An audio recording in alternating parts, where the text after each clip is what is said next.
ರೇವಣ್ಣಗೆ ಇದೀಗ blue corner notice ಜೊತೆಗೆ red corner notice ನೀಡೋದಕ್ಕೂ ಕೂಡ ಎಸ್ಐಟಿ ತಂಡ ಇದೀಗ ತಯಾರಿಯನ್ನ ಮಾಡ್ಕೊಳ್ತಾ ಇದೆ.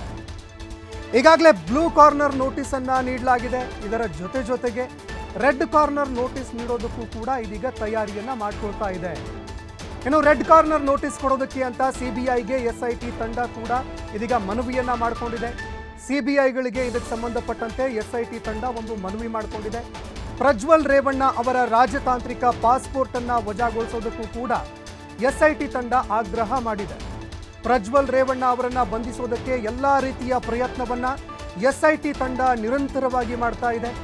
ಇನ್ನು ಪ್ರಜ್ವಲ್ ರೇವಣ್ಣ ಅವರ ಆಪ್ತರ ಜೊತೆಯಲ್ಲಿ ಸಂಪರ್ಕ ಇರುವಂತಹ ಶಂಕೆ ಕೂಡ ವ್ಯಕ್ತವಾಗ್ತಾ ಇದೆ.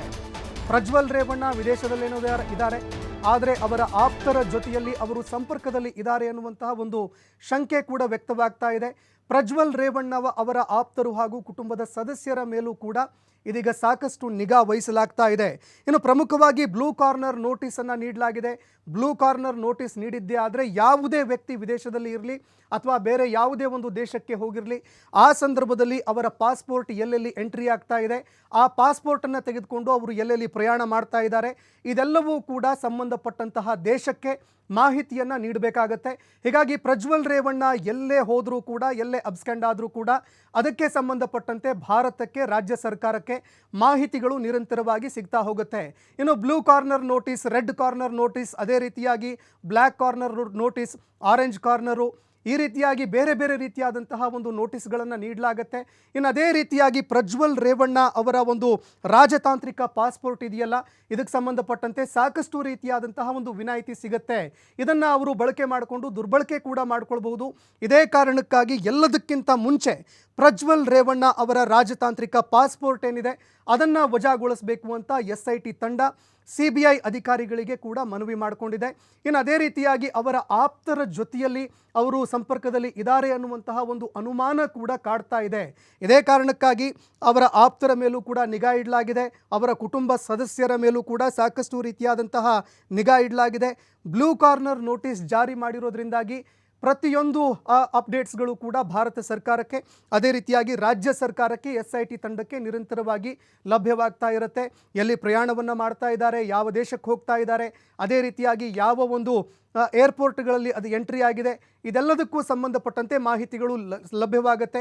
ಇನ್ನು ರೆಡ್ ಕಾರ್ನರ್ ನೋಟಿಸನ್ನು ಕೊಟ್ಟಿದ್ದೇ ಆದರೆ ಆ ಸಂದರ್ಭದಲ್ಲಿ ವಿದೇಶದಲ್ಲಿ ಅವರ ಪಾಸ್ಪೋರ್ಟ್ಗಳನ್ನು ಜಪ್ತಿ ಕೂಡ ಮಾಡಿಕೊಳ್ಬಹುದು.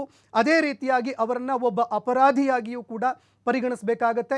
ಇದೇ ಕಾರಣಕ್ಕಾಗಿ ರೆಡ್ ಕಾರ್ನರ್ ನೋಟಿಸನ್ನು ನೀಡೋದಕ್ಕೆ ಅಂತ ಸಿಬಿಐಗೆ ಎಸ್ಐಟಿ ತಂಡ ಮನವಿಯನ್ನು ಮಾಡಿಕೊಳ್ತಾ ಇದೆ.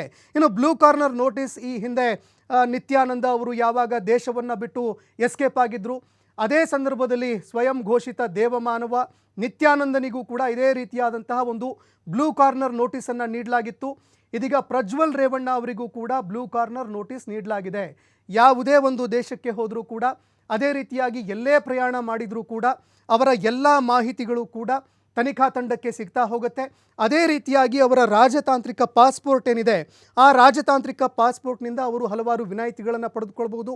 ಅದೇ ಕಾರಣಕ್ಕಾಗಿ ಅವರ ಒಂದು ರಾಜತಾಂತ್ರಿಕ ಪಾಸ್ಪೋರ್ಟನ್ನು ವಜಾಗೊಳಿಸಬೇಕು, ಆದಷ್ಟು ಬೇಗ ಅವರನ್ನು ನಮ್ಮ ಭಾರತದ ವಶಕ್ಕೆ ಪಡೆದುಕೊಳ್ಳೋದಕ್ಕೆ ಅಂತ ಆದಷ್ಟು ಬೇಗ ಪ್ರಕ್ರಿಯೆಗಳನ್ನು ಸ್ಪೀಡ್ ಮಾಡಬೇಕು, ಆದಷ್ಟು ಚುರುಕುಗೊಳಿಸಬೇಕು ಅಂತ ಇದಕ್ಕೆ ಸಂಬಂಧಪಟ್ಟಂತೆ ಎಸ್ಐಟಿ ತಂಡ ಸಿಬಿಐಗಳಿಗೂ ಕೂಡ ಮನವಿಯನ್ನು ಮಾಡಿಕೊಂಡಿದೆ.